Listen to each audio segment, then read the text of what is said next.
মাওফানলোৰ lake মেঘালয়ৰ পশ্চিম খাচী হিলছত অৱস্থিত পাহাৰৰ শীৰ্ষত অৱস্থিত এই লেকটো আমি কালি আহিছিলোঁ এটা নিশা কটালোঁ ইয়াত ইমান ধুনীয়া ইয়াৰ সৌন্দৰ্য আপোনালোকে আমি নিশা কটালোঁ সৌ যে দূৰত দেখিছে কটেজটো ইয়াত 8টামান ফেমিলি টোটেল থাকিব পাৰে নিশাত এটা কটেজত 2টা ফেমিলি এয়া কটেজকেইটাৰ সন্ধিয়াৰ ভাগৰ দৃশ্য এয়া দেখিছে আমি সন্ধিয়াৰ ভাগত তাত উপস্থিত হৈছিলোগৈ প্ৰথম দিনা এয়া পুৱাৰ দৃশ্য আপুনি পুৱা চাহকাপ হাতত লৈ এই কটেজটোৰ বাৰান্দাত বহি সমস্ত দুখ পৃথিৱীখনৰ পাহৰি যাব পাৰে এই যে দেখিছে এইবিলাক ডাৱৰ পুৱা শুই উঠি আমি দেখিছিলোঁ এই ডাৱৰবিলাক এনেধৰণে গৈয়ে আছে আহি এই ডাৱৰখিনি আমাৰ গালে মুখে চিটিকি পৰিছিলহি ইমান ধুনীয়া ইমান এটা মনোমোহা পৰিৱেশ নহয় এইখিনি মানে আমি কৈ থাকিলে আপোনালোকক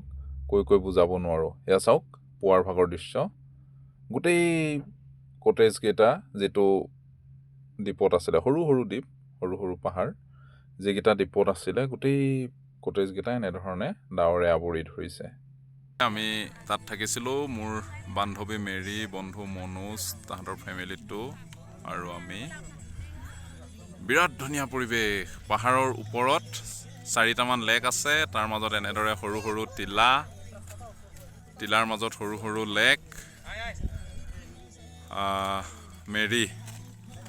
মেৰী কেনেকুৱা লাগিলে খুব ভাল লাগিলে বিৰাট ভাল লাগিলে মানে ভাষাৰে ক'বলৈ দিগদাৰ ইমান নিৰিবিলি এটা পৰিৱেশ নহয় মানে আৰু 2 দিনমান থকা হ'লে চাগে মন হেঁপাহটো পূৰণ হ'লহেঁতেন মানে কথাটো এনেকুৱা আমি ছুইজাৰলেণ্ড দেখোঁ ইমান ধুনীয়া ন ইয়াৰ এই পৰিৱেশটো একেই আৰু মোটামুটি বাহিৰৰ দেশলৈ যোৱাৰ কোনো প্ৰয়োজনেই নাই ইমান ধুনীয়া তাৰ হেৰিখিনি বৰ ধুনীয়া পৰিৱেশ আৰু এটা সেউজীয়া আৰু সন্ধিয়াৰ সময়ত যেতিয়া ডাৱৰখিনি গোটেই আহি আৱৰি ধৰিছিলেহি আমাৰ কটেজকেইটাৰ সৈতে সেইকেইটাতো আৰু ধুনীয়া লাগিছিলে ন মানে গোটেই জীৱনটোলৈ মনত থাকি যাব এটা বৰ ধুনীয়া অভিজ্ঞতা আৰু মনোজ ক'ত আছা মনোজ কেনে লাগিলে ধুনীয়া এটা পৰিৱেশ মানে জীৱনত অহা নাছিলোঁ আজি প্ৰথমবাৰ আহিছোঁ ভাল এটা অনুভৱ হৈছে মানে সদায় মানুহে মেঘালয়লৈ আহিলে শ্বিলং চেৰাপুঞ্জীৰ কথা কৈ থাকে শ্বিলং চেৰাপুঞ্জীৰ পৰা আঁতৰত যে এই ৰাস্তাটোত যে ইমান ধুনীয়া এটা পৰিৱেশ ইমান ধুনীয়া এটা হেৰি আছে মানুহে ভাবিব নোৱাৰে আচলতে বহুতে গম নাপায় আচলতে ইয়াৰ মানে এক্সপ'জাৰ এটা দৰকাৰ এতিয়া হয়তো মানুহে আৰু গম পাব ইয়াৰ বিষয়ে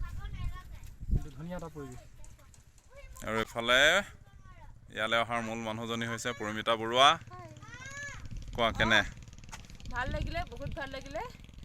নেক্সট আৰু আহিলে 2 দিন থাকিম মানে ডাৱৰৰ কণিকাটো গালে মুখে আহি পৰিছেহি ন একদম বৰষুণ নহয় ডাৱৰৰ কণিকাটো আহি একদম ডাৱৰৰ আমাৰ গালে মুখে পৰিছে হয়নে মেৰী একদম মানে মই প্ৰথমতে বৰষুণ দিছে বুলি ভাবিছিলোঁ কিন্তু পিছত অনুভৱ কৰিছোঁ আচলতে বৰষুণ নহয় ডাৱৰৰ কণিকাবোৰ গালে মুখে পৰিছে মানে খুব এটা মানে কি ক'ম এটা বিৰাট ধুনীয়া অনুভৱ যিটো মানে এইটো ভাষাৰে ক'বলৈ অসুবিধা হৈছে খুব ভাল লাগিলে আৰু আমি দ্বিতীয়বাৰৰ কাৰণে আহিছোঁ আমি ছেকেণ্ড টাইম আহিছোঁ ফাৰ্ষ্ট টাইম আমি থকা নাছিলোঁ এইবাৰ আহিলোঁ আৰু নেক্সট টাইম আকৌ আহিম আমি মাওফানলোৰ লেকত এটা নিশা আছিলোঁ এটা নিশা যথেষ্ট নহয় আপুনি 2টা নিশা থাকিলেও হেঁপাহ নপলায় গুৱাহাটীৰ পৰা শ্বিলং হৈ নংষ্টন যোৱা পথত এই হ্ৰদটো পাই যায় আনহাতে আপুনি ৰাণী হৈও এই মাওফানলোৰ লেকলৈ যাব পাৰে আৰু এটা কথা একেবাৰে সঁচা যে আপুনি পৃথিৱীৰ সমস্ত দুখ ইয়াত থকা সময়ছোৱাত আপুনি পাহৰি যাব পাৰে সম্পূৰ্ণৰূপে ফ্ৰেছ হৈ আহিব পাৰে এই যান্ত্ৰিক জীৱন এই জটিলতা জীৱনৰ প্ৰতিটো মুহূৰ্ততে থকা ভাৱনা চিন্তা সকলোবোৰ এৰি আপুনি ফ্ৰেছ হৈ আহিব পাৰিব তাত এয়া বিদায় বেলা মাওফানলোৰক বিদায় জনোৱাৰ সময়